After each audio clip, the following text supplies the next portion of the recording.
दैनिक भारत विचार, निर्भीड, अचूक, सत्य बातमी.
नमस्कार. दैनिक भारत विचार न्यूज चॅनलमध्ये मी संपादक दत्ता हजारे आपणा सर्वांचे खूप खूप स्वागत करत आहे. आज मी आलेलो आहे लक्ष्मी रोड या ठिकाणी. लक्ष्मी रोड या ठिकाणी पूर्ण गेस्ट हाऊस आहे. हे खूप जुनं आहे, नामांकित आहे. या ठिकाणी आत्ताच आशा भोसले यांचं निधन झालेलं आहे काही दिवसांपूर्वी. त्यांना या ठिकाणी दिवसभर कार्यक्रमाच्या माध्यमातून, संगीतमय कार्यक्रमाच्या माध्यमातून त्यांना आदरांजली वाहण्याचा कार्यक्रम या ठिकाणी आयोजन केलेला आहे पूर्ण गेस्ट हाऊस स्नेहमंच या संस्थेतर्फे. तर आपल्याला या संस्थेमार्फत दिवसभर या कार्यक्रमाच्या शेड्यूलमध्ये आपल्यासोबत शिल्पकार सुरेशजी राऊत यांनी आशा भोसले यांचं शिल्प साकारलेलं आहे. त्यांनी या शिल्पासाठी खूप मेहनत घेतलेली आहे. त्यांचं हे शिल्प अनंतकाळ टिकणारे आहे. या संस्थेतर्फे या शिल्पासाठी राऊत साहेबांनी खूप मेहनत घेतलेली आहे. आपल्याला त्या मेहनतीचंच कार्य राऊत साहेबांकडून जाणून घ्यायचं आहे. सुरेशजी राऊत साहेब, आपलं आमच्या चॅनलवर खूप खूप स्वागत आहे. मला सांगा, हे शिल्प साकारताना आपल्याला किती वेळ लागला व आपलं या शिल्पाचं स्वरूप काय? नमस्कार, मी शिल्पकार सुरेश राऊत. गेले अनेक वर्ष मी स्टॅच्यूचे पुतळे बनवतो आणि पुन्हा गेस्ट हाऊसचे मालक किशोर सर पोद्दार आणि अजित कुमटेकर सर यांनी मला त्या ठिकाणी शिल्प बनवण्यासाठी प्रोत्साहन केलं आणि गेल्या अनेक वर्षे त्या पुणे गेस्टमध्ये मी किशोर कुमार, मोहम्मद रफी, लता मंगेशकर, शांता शेळके असे अनेक पुतळे आणि आता परवा पूर्ण अख्खा दिवसभर कार्यक्रम होता. सकाळी 9 ते रात्री 10पर्यंत कार्यक्रम चालू होता. बरेचसे सिंगर त्या ठिकाणी आले होते आणि प्रत्येकजण आपले आपले कला तिथं सादर करत होते आणि मला शिल्प करण्यासाठी त्यांनी सांगितलं होतं. 2 शिल्प त्या ठिकाणी बनवले आशा भोसलेंचे आणि आशा भोसलेंचे श्रद्धांजली कार्यक्रम असल्यामुळे ते मला शिल्प बनवण्याचं त्यांनी हे केलं आणि त्यामुळे मी ते पुतळे बनवले. खूप लोकांना आवडले आणि असेच मी इतर पुतळे बनवतो आणि मला मला मला मला या ठिकाणी थांबवते काका, आपण साधारण किती शिल्प घडवलेले आहेत? आतापर्यंत अनेक शिल्प भरपूर शिल्प बनवलेले आहेत. म्हणजे राजकीय लोक असतील, देवांचे पुतळे असतील, शिवाजी महाराज असतील, संभाजी महाराज असतील, बाबासाहेब आंबेडकर असतील, महात्मा फुले असतील, शाहू महाराज असे अनेक पुतळे मी बनवलेले आहेत आणि ते आता अख्ख्या भारतात नाही भारतात बाहेर पण ते पुतळे बसवले गेले आहेत. हे सर्व आपल्या सर्वांच्या आशीर्वादामुळे घडले आहे. आणि आज मला असं विचार वाटतं काका की आपल्याला या पुणे गेस्ट हाऊस स्नेहमंचतर्फे कोणाकोणा सहकार्य लाभलं? हेच किशोर सर पोद्दार आणि इतर आपण सर्व जे आपल्या ते सिंगर आहेत आणि जे ऑडियन्स जे आलेले आहेत त्यांच्या आशीर्वादामुळे हे सगळं घडतं आहे.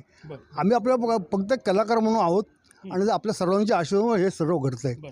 आशा भोसलेंचं शिल्प साकारताना आपल्याला किती वेळ लागला? साधारणतः एका शिल्पाला बनवण्यासाठी मला 1 तास लागला. ते त्याच्या लायकनेस म्हणजे जे लायकनेस आणून दिलेलं आहे. फक्त अगदी डिटेल्समध्ये करणं तेवढा वेळ नसतो. त्यामुळे आम्ही एक तास देतात. ते 1 तासामध्ये तुम्ही काय करायचं करा.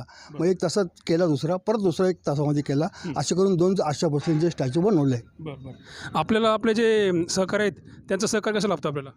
माझे मित्र आहेत. काय नाव? बंडू क्षीरसागर शिरसा हे अनेक वर्षे माझ्याबरोबर आहेत आणि ते पण खूप मोठे शिल्पकार आहेत. ते खूप त्यांचे पण अनुभव खूप त्यांच्या पाठीशी आहेत. आता परवाच त्यांचा बड्डे झालेला आहे लग्नाचा 25वा. ठीक आहे. तर तुम्ही काय बोलाल साहेब? एक शब्द बोला का साहेबांबद्दल, काकांबद्दल बोला. शिल्पकार काका आहेत का रावसाहेबांबद्दल काय सांगा तुम्ही?